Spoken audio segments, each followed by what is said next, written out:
नमस्कार, बहुत स्वागत है आपका। और आज हम आपकी मुलाकात कराने जा रहे हैं फिल्म इंडस्ट्री के एक चमकते सितारे सुपरस्टार मनोज बाजपेयी जी के साथ।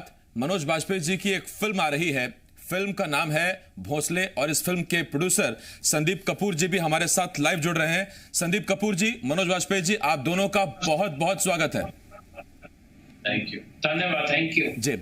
संदीप जी, आपके पास आता हूं, लेकिन उससे पहले मनोज बाजपेयी जी, आपसे पहला सवाल। भोंसले आ रही है 26 जून को, हम सबके सामने आ जाएगी।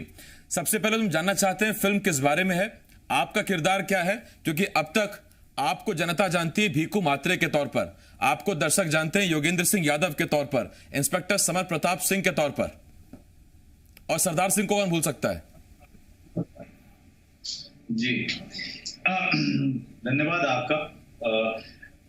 देखिए, भोंसले कहानी है एक ऐसे पुलिस के आदमी की जो अभी रिटायरमेंट के किनारे खड़ा है। कोई बहुत बड़ा ऑफिसर नहीं है, सीनियर इंस्पेक्टर के तौर पे वो रिटायर हो रहा है, और उसको उस रिटायरमेंट से डर लग रहा है, क्योंकि उसे पता है कि उसके पास कोई नहीं है जिसके पास वो जा सकेगा। उसको अपनी वो जिंदगी, जो एक रास्ता वाली जिंदगी है, उससे डर लग रहा है। एक चुप रहने, समाज से कटा रहने वाला आदमी है, और उसको ड्यूटी ही जो है बचा के रखती थी पूरे समाज से, जिस समाज से वो दूर भागता था। आज वही ड्यूटी उसके हाथ से जा रही है, तो वो किसी भी तरीके से चाहता है कि ड्यूटी बनी रहे, लेकिन कानूनन उसको रिटायर होना है। और रिटायर होने के बाद जो उसकी जिंदगी होती है वो बहुत ही भयावह और पीड़ादायक उसके लिए होती है। फिर उसी चौल में जो घटनाएं घट रही हैं पृष्ठभूमि में, बैकग्राउंड में, वो घटनाएं कैसे धीरे धीरे धीरे धीरे भोंसले को अपने अंदर में ले लेती हैं, उसको भी पता नहीं चल पाता। और वो घटनाएं हैं जो लोकल और माइग्रेंट के बीच में जो लगातार जो दरार पड़ रही है, जो तनाव हो रहा है, उस पूरे द्वंद में, उस पूरे के पूरे जो घटनाक्रम में वो कैसे खिंचता चला जाता है, कैसे खींच लिया जाता है, उसे भी नहीं पता चल पाता। लेकिन कहीं ना कहीं उसको एक मकसद भी मिलता है इसमें। इन सब की कहानी और एक चरित्र एक ऐसे 62 साल के आदमी का, 64 साल के आदमी का है, जो अपनी ही कई सारी परेशानियों से जूझ रहा है। रिटायरमेंट में से एक है। ठीक, मनोज जी, मैं आपके पास आता हूँ। संदीप जी, फिल्म बहुत इसकी स्क्रिप्ट, फिल्म ये बहुत दिनों से आपके मन में थी, काम भी बहुत पहले पूरा हो गया था, उसके बारे में बताया जाता है कि डिले होता चला गया, ऐसा है क्या? कोई खास वजह थी इसकी, या कोरोना इसका एक बहुत बड़ा वजह है? नहीं, फिल्म तो बहुत दिनों से मनोज और Devashish was working on the film. मैं तो बहुत बाद में फिल्म में आया हूँ, थैंक्स टू मनोज। फिल्म 2011 में देवाशीष ने इसको कहानी लिखी थी, फिर कहानी पे 4 साल काम किया। 2015 पे मनोज बाजपेयी को उन्होंने पिच किया, मनोज ने 24 घंटे में इस फिल्म को ओके किया। उसके बाद देवाशीष ने, इन्होंने शॉर्ट फिल्म बनाई एक्सपेरिमेंट के लिए, तांडव करके, जो कि बहुत बड़ी शॉर्ट फिल्म जो काफी हिट हुई। फिर उसके बाद फिल्म में 2018 में हमने इसको 18 मिड में फिनिश कर दिया, क्योंकि फिल्म फेस्टिवल का सर्किट, हमने इंटरनेशनल सब्जेक्ट है, माइग्रेंट, चाहे वो अमेरिका का माइग्रेंट हो, चाहे बॉम्बे का माइग्रेंट हो, बिहार का माइग्रेंट हो, ये लोकल सब्जेक्ट ग्लोबल इशू है। तो उसको हमने पूरी वर्ल्ड में एक साल खूब अच्छी तरह, मामी, बुसान, कांस, हर फिल्म फेस्टिवल में हमने घुमाया। मनोज को film festival, screen Asia award, screen international award Brisbane में मिला, second film festival award Manoj को। मेरे ख्याल से एक ही इंडियन एक्टर है जिसको 2 film fair award, Asia Pacific screen award मिले। तो वो 1.5 साल की जर्नी थी जो होती है, तो लोगों को लगा कि डिले होगी। हाँ, नवंबर 2019 में हमारा सर्किट पूरा खत्म हो गया। हम उसको मार्च में प्लानिंग कर रहे थे थिएटर रिलीज की। आई थिंक 26 तारीख को पूरी वर्ल्ड में एक साथ रिलीज होना, इससे अच्छी, और इस पीरियड और आज की जो इश्यूज है, माइग्रेशन, लोनलीनेस, आइसोलेशन, अकेलेपन की कहानी, वो सब कुछ है इस फिल्म में। तो आई थिंक ब्लेसिंग टाइम पे रिलीज हुई। संदीप जी, मैं लौट रहा हूं आपके पास। मनोज जी, पद्मश्री मनोज बाजपेयी बिहार के बेलवा नरकटियागंज में जन्मे हैं।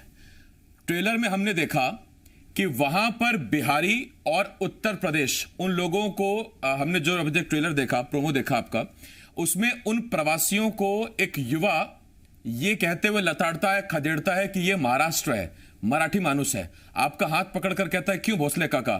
गणपत भोसले वहां पर खुद को कैसे एडजस्ट करते हैं कि आप खुद बिहार से रहने वाले हैं और इस बार आप एक मराठी मानुस बनकर आप उन हालातों को बड़े भौचक के तरीके से देख रहे हैं और आप ये समझने की कोशिश कर रहे हैं कि देश तो हमारा है, पूरा देश हमारा है, लेकिन उसके बावजूद महाराष्ट्र के लोग उत्तर प्रदेश और बिहार के लोगों को वहां जाने के लिए कह रहे हैं, वो युवक वहां जाने के लिए कह रहा है।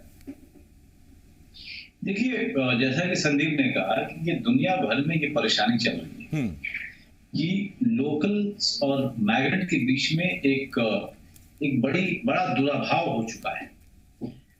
और ये हमारे हिंदुस्तान में और खास करके मुंबई शहर में बहुत कुछ सालों से चल रहा है। जो बीच में तनाव हुए थे, आप सबको पता है, आप लोगों ने कवर भी किया है, उसमें कई तरीके की हिंसा भी हुई उसमें।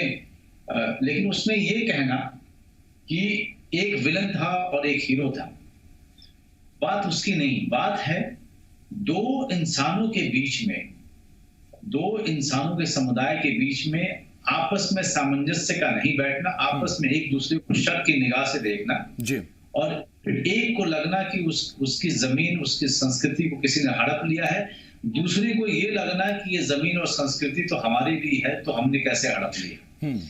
तो ये जो लगातार टकराव जो शुरू हुआ है कई सालों से, और ये पूरी दुनिया में, पूरे देश में फैलता ही जा रहा है जी। तो और हम लोग कलाकार लोग हैं, हम लोग फिल्म वाले हैं, सिनेमा वाले हैं, रंगमंच वाले हैं। कलाकार का काम होता है कि जो समाज में घट रहा है वो कहीं ना कहीं वो उसको भी प्रभावित करता है, वो सिनेमा के पर्दे पे उसको एक अपने तरीके से लेकर के आता है जी। भोसले लेकिन पूरे तरीके से ये कहना कि पूरे मराठी मानुस जो है वो माइग्रेंट के पक्ष में नहीं है, वैसा बिल्कुल नहीं है। मैं भी वहीं रहता हूँ। हमेशा एक तबका होता है जो अपने एजेंडे के हिसाब से काम करता है।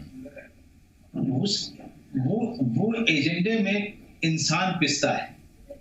तो ये आपको भोसले में दिखाई देगा। इस पूरे मसले में गणपत राव भोसले जो हैं, एक अकेले आदमी है, 63-64 साल का आदमी, जो अपनी परेशानी में जूझा हुआ है।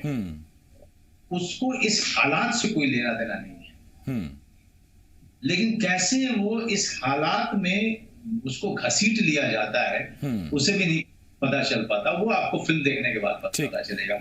ये बड़ा ज्वलंत मुद्दा है जी। जैसा कि संदीप, ये मुद्दा ऐसा है कि ये लोकल मुद्दा ही नहीं है, ये ग्लोबल मुद्दा है। ये ग्लोबल मुद्दा है, फिर वो अमेरिका मैक्सिको का हो या सीरिया का हो, कहीं का भी हो, और प्रवासी होता है वो, चाहे फिर महाराष्ट्र में हो, वो फिर चाहे अमेरिकन हो, मैक्सिकन हो, कहीं के भी हो। मैं मनोज जी इस पर आपसे एक सवाल और पूछना चाहता हूं। आपके कुछ किरदार जब मुझे याद आते हैं तो इंस्पेक्टर समर प्रताप सिंह, योगेंद्र सिंह यादव, इसके साथ सीबीआई ऑफिसर वसीम खान, कर्नल अभय सिंह, इसी से जुड़ा मैं आपसे एक सवाल पूछना चाहता हूं। 1971 आपने जो फिल्म की थी अभी चाइना के साथ, चाइना वाली फिल्म जो थी, उसमें और आज जो कॉन्फ्लिक्ट है इंडिया चाइना का, तब जबकि आप इस तरह के आर्मी और इसके साथ साथ जो अर्धसैनिक बल हमारे पैरामिलिट्री फोर्सेस हैं, उनके ऑफिसर्स की आप भूमिका निभाते रहे, एक एक्टर के तौर पर और इस तरह के किए गए किरदार के तौर पर आप इन चीजों को कैसे देखते हैं? देखिए, हमेशा ये समझा कीजिए कि जब एक जवान शहीद होता है या एक ऑफिसर शहीद होता है, तो अकेला शहीद नहीं होता है। ठीक बात। उसके साथ साथ उनका परिवार जीते जी मरता है। अगर हम इस बात पे ध्यान देंगे तो हम कई सारे मसलों को समझ पाएंगे और उनके साथ हम संवेदनाएं रख पाएंगे।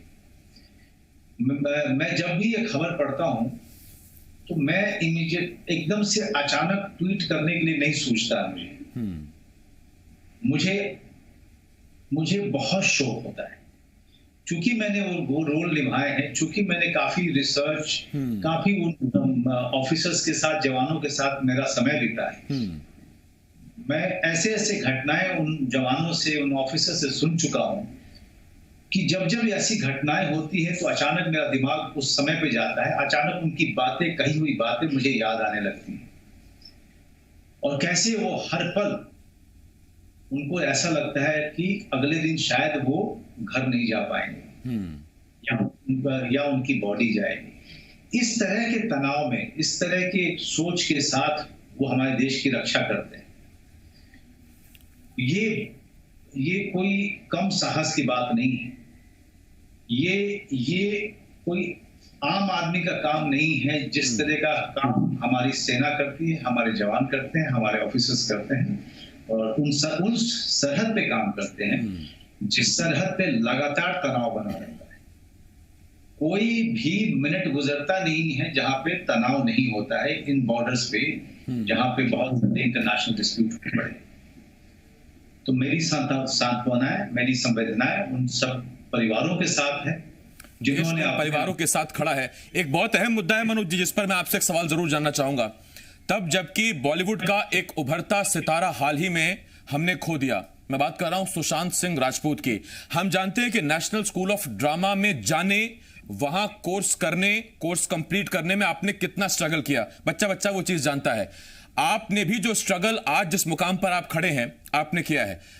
सुशांत सिंह राजपूत का यूं चले जाना, उनका यूं खुदकुशी कर लेना, जो अब तक की चीजें सामने आई हैं, उस पर एक ऐसा एक्टर जो आज स्थापित है, जिसकी अपनी एक पहचान है, जो अपनी एक्टिंग के दम पर आज हमारे सामने बैठे हुए हैं, वो क्या समझते हैं?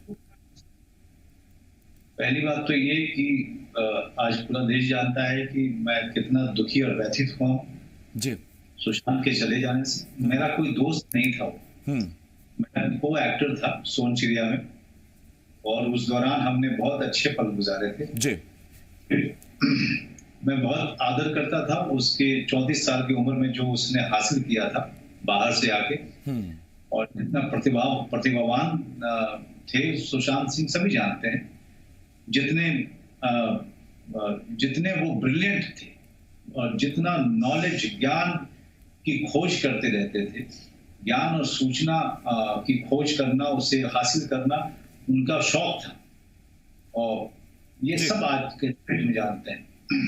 सितारों, ग्रहों को देखना अपने टेलीस्कोप से, उनका एक बच्चे की तरह से, बच्चे का जैसे खिलौने के साथ संगत होती है, वैसे ही उनके अपने टेलीस्कोप से हुआ करते। मैंने ये सब जी उनके जो पहलू है उसको मैंने बड़े करीब से देखा था। लेकिन साथ साथ इतना कामयाब सितारा होने के बावजूद वो एक बच्चा था सुशांत, और वो एक संस्कारी बच्चा जो अपने छोटे शहर का सारे संस्कार वो ले करके इस बड़े शहर में आया था। क्या हुआ, क्यों हुआ, ये सब हम में से कोई नहीं जानता। बिल्कुल जांच का विषय, और वो उसमें बहुत दिक्कत भी है कि बहुत सारे लोगों का बहुत कुछ कहना है। मैं मनोज जी लौट रहा हूँ, बहुत कुछ जी। संदीप जी मैं आपके पास आ रहा हूँ। संदीप जी, इंडस्ट्री में 3 तरह के लोग हैं। एक जो वेल सेटल्ड हैं, जो किसी खानदान से आते हैं और जो ट्रेंड सेट करते हैं। एक ऐसे जो स्ट्रगल करके अपनी जगह बनाने की कोशिश कर रहे हैं, और बीच का ऐसा जरिया है जिसने किसी ना किसी लॉबी को पकड़ लिया है। लेकिन चौथा आदमी जो इनमें कहीं फिट नहीं हो रहा, या तीसरा वो जो स्ट्रगल कर रहा है, उसके साथ ये समस्या इतनी क्यों आती है इंडस्ट्री में? क्यों नहीं बाहें फैला के बड़े लोग, बड़े स्थापित लोग स्वागत करते हैं ऐसे लोगों का टैलेंट के दम पर? आप अगर प्रोड्यूसर्स की बात ही करें, मेरी भी बात करिए, 12 से पहले मेरी फिल्म थी, वो भी मैंने दिल्ली में रह के, मैं दिल्ली रहता हूँ, बॉम्बे में जाके फिल्में बनाता हूँ, तो मैं इस मुद्दे पे ज्यादा नहीं बोल पाऊंगा। इनसाइड आउटसाइड की कहानी तो सबको पता है, और इस विषय पे बात करना भी हम अभी ठीक नहीं रहेगा। बट ये समस्या तो है, जो आदमी एक इंडिपेंडेंट प्रोड्यूसर, जो मैंने एक फिल्म बनाई, आज 10 साल की जर्नी है, मैं 3 फिल्म है, चौथी शुरू होने वाली है। वो जर्नी एक स्ट्रगल भरी जर्नी है हर प्रोड्यूसर की। हर एक्टर जो भी किसी की फैमिली है या किसी का बड़े स्टार का बेटा है, वो कभी भी मेरे साथ काम नहीं करना चाहेगा। क्यों? उसके पीछे उनके पास बहुत सारे बैकिंग है, बचपन से उनके पीछे बच्चों की फोटो खींचना और मीडिया वाले जैसे मनोज हम डिस्कस कर रहे थे, मीडिया वालों का भी बहुत काफी उसमें हाथ है उनको प्रमोट करने में, इन टर्म्स ऑफ उनको पहले बचपन से स्टार बना देना, उनकी कितनी फुटफॉल है, उनके कितने ट्विटर फॉलोअर्स हैं, उनके कितने लाइक है, वो कहाँ बैठते हैं, कौन से कपड़े पहनते हैं, अरमानी पहनते हैं, गुच्ची पहनते हैं। तो वो हमारे ऐसे प्रोड्यूसर्स के साथ या मेरे हिसाब से सक्सेसफुल आदमी के साथ काम करने से अच्छा वो एक नामी ग्रामी बड़े प्रोड्यूसर काम करना चाहेंगे। और एक जनरेशन चली जा रही है कि इस जनरेशन इट्स लाइक फ्रेंचाइजी कि आज मेरे पास एक फ्रेंचाइजी है, मेरी औलाद उस फ्रेंचाइजी को फॉलो करेगी, फिर मेरे उसके आगे औलाद फॉलो, ऐसी इंडस्ट्री में भी चला रहा है, फ्रेंचाइजी पे वन फ्रेंचाइजी सेकंड, वो जनरेशन है। But there are different set of producers also. तभी आज आप ओटीटी प्लेटफॉर्म देखिए, जो जितने ओटीटी प्लेटफॉर्म है they are all successful because उसमें कंटेंट दिखा रहे हैं। उसमें जिस दिन आप, मनोज ने बड़ी अच्छी बात मनोज से ही सीखा मैं, उसमें जिस दिन आप देखेंगे कि बहुत बड़े स्टार कास्ट और बहुत बड़े स्टार के बच्चे या बहुत बड़ी फैमिली विदाउट एनी कंटेंट आ रहे हैं, उस दिन ओटीटी भी खत्म हो जाएगा।